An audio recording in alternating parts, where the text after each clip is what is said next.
everyone to another episode of Women to Women. It's great to have you with us tonight. I have a very special guest, and I mean special guest in the sense that she is Native American Indian from the Washoe tribe here in Carson City.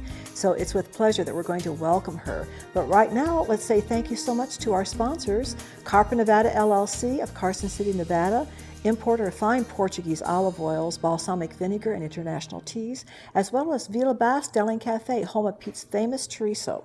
So without waiting a further moment, let's meet our brand new guest, okay? Maggie Marin, so nice to have you. Thank you. Maggie, you are the very first Native American Indian to join us. So that's a distinct honor, and it's a privilege to be with you tonight. Thank you so much. Mm-hmm. Maggie, I am not a native-born Nevadan, as most of the television audience knows by now, but I grew up with a great love of games and toys and especially outdoor activities. So I have always wanted, as a small child, to actually meet an American Indian. And I have to ask you, I know what it was like growing up in the Midwest during the 40s and the 50s, long time ago. What was it like for you growing up here in Carson City, let's say 50 years ago? Oh. What did you do as a kid? Let's see now.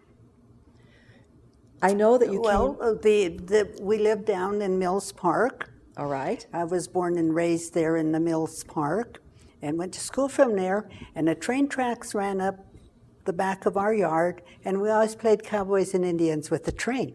We played cowboys and Indians in our backyard too. And then they'd stop, and then they'd take us up to Main Street, and then we'd go to school from there. Well, I know in a conversation just a few days ago with you, you said that you came from a very special blending of cultures. Your father was Mexican. Okay. Born and raised in Mexico. And your mother? And my mother was born and raised here in the Gardnerville area. But as a Native American, as Yes. a part of the Washoe tribe. Yes. And I understand that today you still do attend some of those tribal councils. Oh, yes, I try, but it's very difficult because sometimes I have other priorities that I need to take care of, and then, just if I can, be able to go to their council meetings or their tribal meetings that they have. And we'll come back to that point in just a little bit later in the program, but I'd like to continue with this childhood growing up. So with a father from Mexico and a mother who is American Indian, American citizen, speaks English, how did you blend those two cultures together as a family? What did your parents do for you and your sisters? Oh. What kind of food did you have to eat? We had American food. Okay. Sometimes my brother may have gone deer hunting, and then he'd kill a deer, or he'd be out fishing and bring home fish, and we learned to eat fish and deer meat. And my mother made acorn, and we learned to eat acorn, and then we would go pick pine nuts every year, and we'd eat pine nuts. Now, would that have been a tradition among the American Indians, Yes. more so than among the Spanish of your father? No. The Indians do the pine nuts. It's one of their staples, along with acorn. That's a staple for them also. All right. Now, as you were growing up as a young woman in your family, did your mother see to it or feel it was important to teach some of those traditions, to continue with some of those traditions that young Native American girls of the Washoe tribe do? Yes, she did.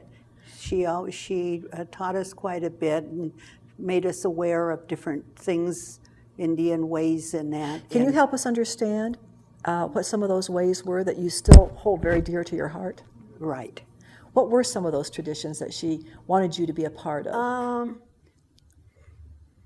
I would say the celebrations. Okay. Going to the celebrations and that, and So when you come of age as a Native American daughter, it's okay. We read about them, we talk about them, and they're still important to the Washoe tribe today. oh yes, right? So for a young male, for a young man, when he comes of age, he has a certain traditional ceremony that he goes through. He has a big dinner where he gives away, like if it was his first deer, then he gives the deer away, and that's for good luck. Okay. And anything first game, any kind of first game they get, they give away. And he would be about what age when this happens? I would say probably 13, Around 13. 12, 13 years old. So for a young daughter, for a young woman, when she comes of age, when she starts to have her period, her menstrual period, that would be her time of coming of age. Would that be correct? Right. Okay, so And she would then be around. and then she has a big dinner All right. where the family feeds everybody, and then they have a big dance for them, and then you dance back and forth in the middle of the ring, and then your family gives away money, coins and stuff like that, and then everybody eats. I would say everybody eats probably about midnight, and then the next morning when the sun is just coming up, my grandmother, she bathed me. She bathed me for good health and healthy life and that. And then the party all breaks up. And then the next month, then you have a dinner. This is still going on for the daughter. Right, this is for Okay. the daughter. Now, it seems like she gets a little bit more attention than her brother or another male member of another family. Yes. Why is that, do you suppose? I really don't know. I think it's just the way it turns out. Just the way it turns out. And that would be a natural answer, I think, for someone who is of the earth and loves the earth and tends to the earth would say that's just the way it is. Mm-hmm. Now, going back to Carson when you were young, you lived in Mills Park where the railroad tracks were. Mm-hmm. You went to public school or did you go to Indian school? No, we went to the public schools. All right. So you grew up with English as your first language. Yes, English was the first language. What would have been the language that the Washoe spoke? Does that come back to your familiar eyes? It would be the Washoe language. All right. That they spoke, but it's becoming a lost thing now. There really aren't too many elders anymore in the younger generation. They're just starting to learn the Washoe language. They have classes. Okay, so are you saying they're starting to return to their roots so Right. the children have a sense of identity with their original tongue, their mother tongue? Yes, Okay. Besides the Washoe, what other tribes are familiar with the Carson City area? I would say Paiute. Okay. And the Paiute, they come from the Reno area and Pyramid Lake, and then we have the Shoshone, the Elko, and there are a number of the different tribes here in Carson City now. Now, do those tribes ever meet together, all together? Occasionally they will meet when they have like what they call them powwows, and meet and dance and party and sell their handicrafts, that they've made, sell their things. Do most of the Shoshone or the Paiute or the Washoe, do they live on Indian reservation land? Or Yes. do they? Okay. Each area has a colony. Elko has a colony. Reno has 2 colonies at Hungry Valley and the one on 2nd Street. And then the one here in Carson, we have the one on Curry Street, Clear Creek, and then Snyder. And then Gardnerville has one they call Trestleville. So if we go back to the point earlier where you attend, when you can, tribal meetings, why do you feel that that's important to keep that connection? Do you have a sense of feeling about those tribal council meetings that it's helping the rest of us to understand? Is it helping the tribes themselves to become more cohesive, more together? What's the purpose of the tribal council? I think the purpose is to try to better themselves in what they're doing. Okay, could you be a little bit maybe more detailed or specific? What are the tribal council goals? If it's to better themselves, is it through education? Is it through work? Education and work, incentives. All right. And do you think it's working? Are we seeing changes? Are they are they encouraged by the discussions that they have? Do they feel it's moving? I think there are changes. It takes a while, but Sure. Changes are happening in all of the reservations now. Are you free to discuss what maybe 1 or 2 of those changes might be that you see? I really don't know the changes because I'm not that involved, Okay. in the meetings and that. But you have this sense that there's something very good that's Oh coming yes, out of all of them. I think so. I get a newsletter every month, and it does say in there, the different things that they're doing for the Head Start program, for children, for education, and their housing. Okay. And that. Okay. So let's take you back again. You finished your elementary education. You finished high school. Yes, I finished high school. And how did you determine, because I know that you're a lady of many abilities, you have a number of gifts, and you've done a lot with your life. So when you finished with your high school education, what was it that you wanted to do or you thought about doing that your family or that your brothers and sisters or that you yourself thought, this is a goal I want to pursue? When I was little, Okay. I was a little girl, and I used to tell my mom that I was going to go to work for the state. I was going to have my retirement money coming in, and I was going to go to work and help elderly people. Okay. In which I am a member of the Carson Senior Center. I've been there since 1960, It's a long time. 95. I have Okay. been there. Okay. And I was a volunteer and in the dining room, and then after that I decided I wanted to try something else. So I learned a Meals on Wheels program. And I zipped around in this little Aspire delivering lunches to people. I had a list that I went by. But Yes. I went around delivering lunches. I had an area to cover in that. And there's a lot of responsibility involved in that, emotionally as well as socially. Oh yes, definitely. Was there ever a surprise that you, when you delivered, because my mother received Meals on Wheels, and she looked forward to that visitation every day, and it meant that someone was checking up on her. She cared about that. And she was an active woman until she was 98 years old.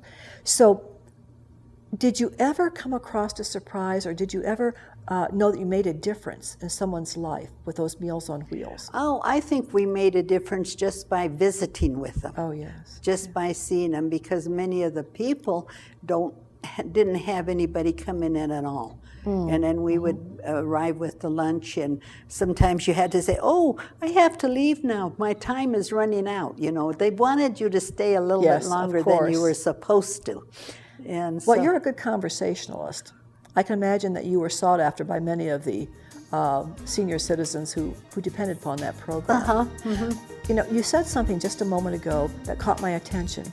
You decided after high school that it was the elderly that you really wanted to work with, and that's such an unusual goal to have. I want to come back to that in the second half of our program. Don't go anywhere, Maggie.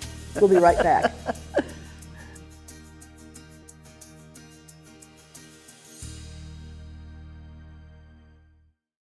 Wildfires can get big, really big. But embers, as small as this, are the biggest threat to your home. Embers can be carried more than a mile from the fire. Even homes located blocks away from the actual flame front are still vulnerable to complete destruction. Visit livingwithfire.info to get your Ember Awareness Checklist so you can take action ahead of time to reduce the wildfire threat Your home can survive. when the embers arrive. Welcome back. It's good to have you with us again in the second half of our program, Women to Women. I am Carol Paz, your hostess, and our very gracious guest this evening is Maggie Marin. And Maggie, welcome back again to the second portion. thank you. Maggie and I have been talking about her American Indian background mixed with her very Spanish background. Her father was from Mexico, grew up in Mexico. But Maggie is a true blend of so many different aspects of Carson City and so many different aspects really of the state of Nevada. She belongs to the Washoe tribe. She does attend when she can the tribal council meetings, but she has chosen not to live on a reservation. She and her family have always lived off the reservation. And for this reason, perhaps, Maggie has a different sense of what it means to be American Indian as opposed to someone who has been born on and grown up on a reservation. Right. Yes.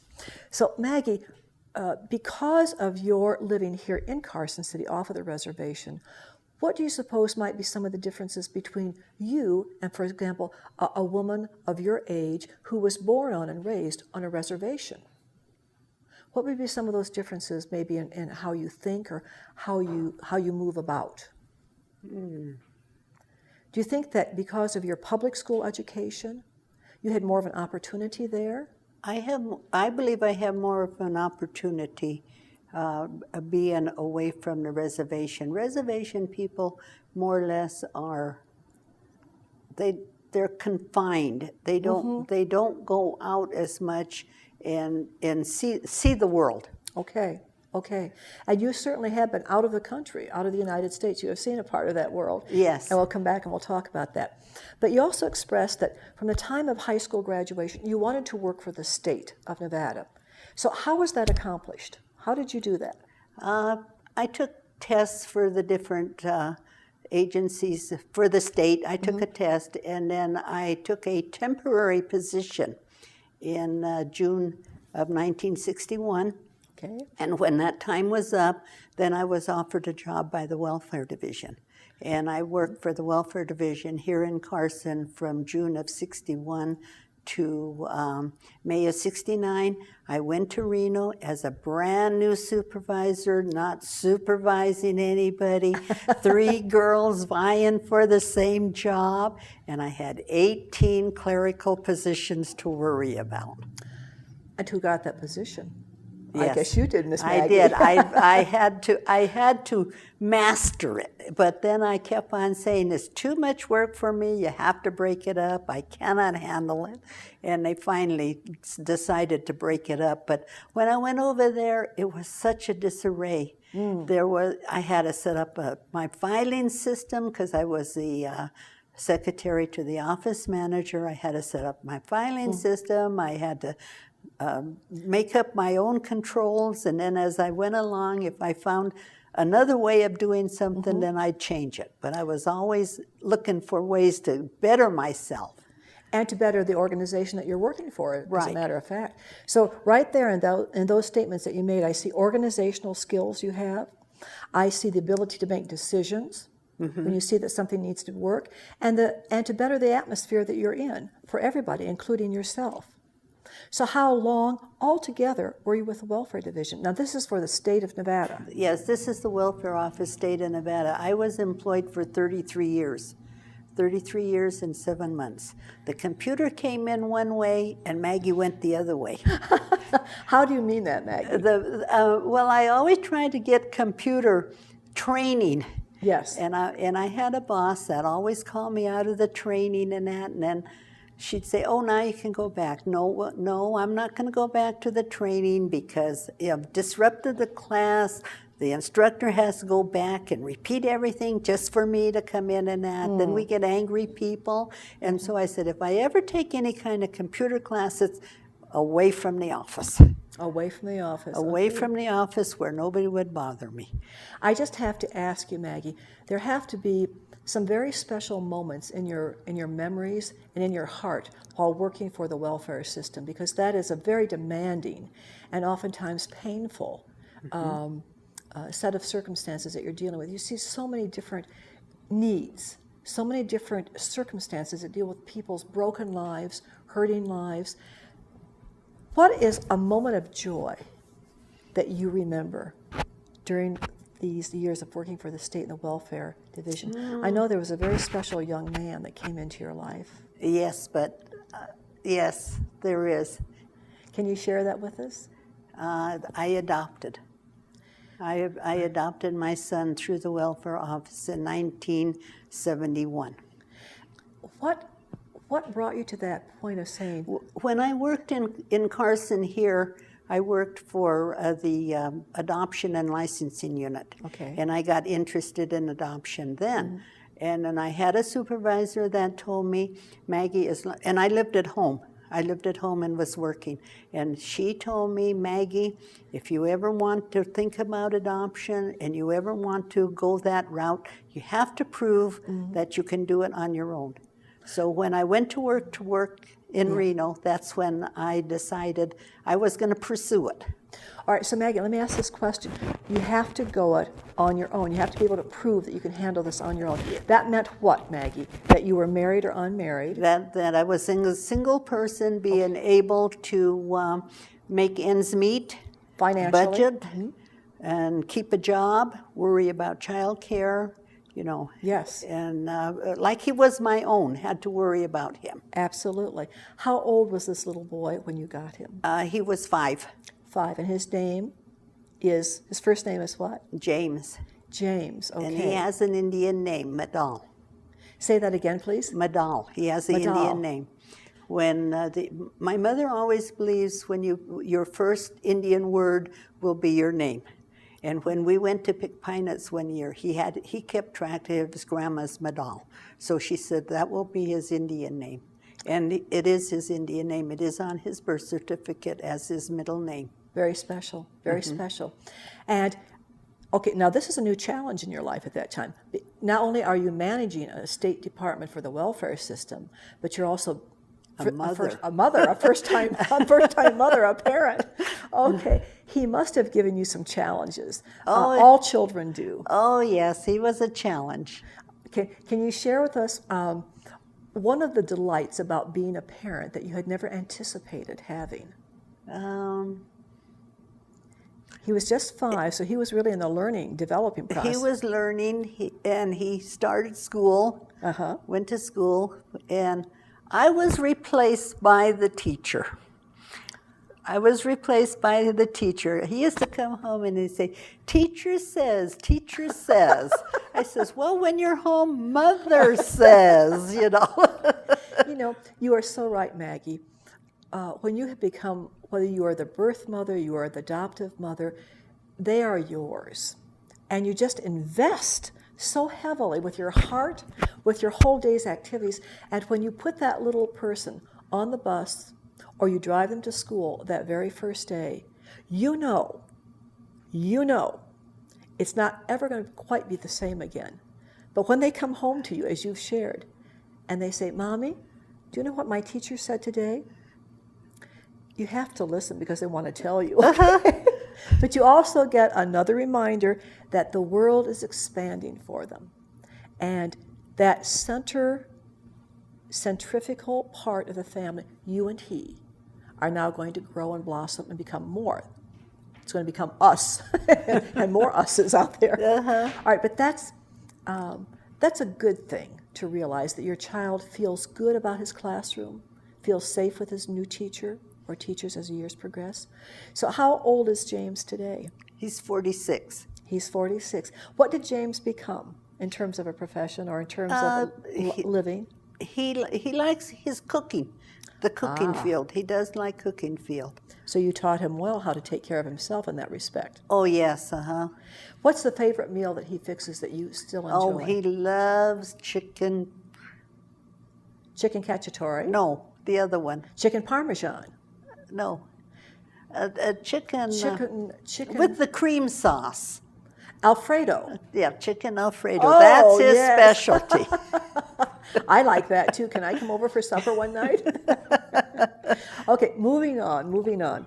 So right now, what do you do with all of your time? You've been such an active woman. After James was out of the house, what are you doing now, Maggie? What am I doing now? I still volunteer at the center. On Mondays, I cut coupons for the girls, and then they file them. And on Friday, I help on sign-in sheet, sign in the public for lunch and that. Over at the senior center, At all the right? senior center. Okay, I can't believe that is all that you do in a week. Oh, no, and then I dog sit, house sit, and cat sit. Right now, I'm taking care of this man's. He passed away, and so I'm taking care of all his belongings, giving them away, packing, and. So you were given that authority, or that legal authority to do so? Yes, I was given that authority by the brother and the attorney. So the relationship that you have with the people that you are committed to is certainly one that they have cherished, because to entrust you with the deceased's belongings, et cetera, is quite a task. And we're listed, my sister and I are both listed with Doc's Veterinarian, where if somebody needs a dog sitter or a cat sitter, then they give them our names, and then we meet the people together. And if she's tied up with something, and I can fill in with her on a job, or vice versa. And we had the opportunity, one of our bosses took us to Poland. Where in Poland? We went to Warsaw. That's Eastern Europe, yes. We went. My sister went first because I couldn't go, and then the following year was my time to go. And she said, "I'm not staying home. I'm going back again." So we both went to Poland again with one of our bosses. With one of your bosses. You know, Warsaw is one of those historical cities that lifts the spirit and also crushes the heart because of what it went through in World War II, And you go to these places and you think how rich we are in the United States compared to them. How much we take for granted, how much we have, and don't give a second thought to it. Right. We're a very disposable nation in many ways. And we're a wasteful nation. In many ways. I learned my thriftiness when I lived in the Middle East because nothing got wasted. There were no wrappings. I had to find ways to preserve what I purchased. I did not have the luxury of the next day of a refrigerator to keep it in. I didn't have the luxury of a kitchen that was totally equipped as we know it here. So I learned to be very careful with how much I bought, the portions I served, so I wouldn't have leftovers. You are so right, Maggie. You are so right. Well, you have given a wealth of ideas out there to many of our senior citizens who sometimes wonder, does my life make a difference when I turn 65, when I turn 55? And it certainly does. Maggie, you're a living testimony to that you continue to contribute on a daily basis and with goals that take you out of the United States, goals that take you beyond the confines of Nevada. What have you learned as an American citizen, as an American native, as a Washoe, a member of the Washoe tribe, in your years of living? What would you encourage the rest of us to think about as we grow older? I'm there with you, by the way, in terms of to age. see things. Okay. See how the other people live and see what is going on. I know we travel quite a bit, my sister and I, and I've traveled quite a bit with Bolin and that, and it's really amazing to see the difference. Differences between parts of our own country, is that what you're Parts of saying? the country, the eating habits, the way they live, and I personally I hear of these people driving clear across country, and the first thing I would worry about is a gas station open to buy gas. Yes, that would be a concern of mine.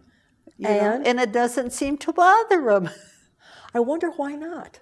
I guess they think they can get gas anywhere, but if you would go to a rural area, everything closes up. Oh, yes. 8 o'clock, say, 9 o'clock, Yes. you can't get anything after And that. sometimes in the rural areas of Nevada and even of California, in the remote areas, Sundays are closed, period. So city people, you're right, they do have that attitude, and the experience that they've lived says to them, well, just down a couple blocks, surely there'll be a gas station open. Sure, there'll be a restaurant open. And it ain't necessarily true out here. When I was in Canada, I went to Canada one year with the chaperone for the young kids going up to play ball. And we just had to be chaperone for them. And got them all squared away with the different families and that. And then we went to our motel room. And we were going to go look for something to eat at 5 o'clock. There was nothing opened at 5 o'clock. But we were lucky we found a Kentucky Fried Chicken place open, so we got chicken and took it back to our room. But everything's closed. That's right. They Cultural- say everything closes at noon on Sundays. Well, how about that? But you didn't have to listen to each other's stomachs growl, and that's good. Okay. Maggie, I want to say thank you so much for being with us this evening. It's been a pleasure. Thank you. We hope you've enjoyed this program. We'll see you next week with a brand new guest. Have a good evening.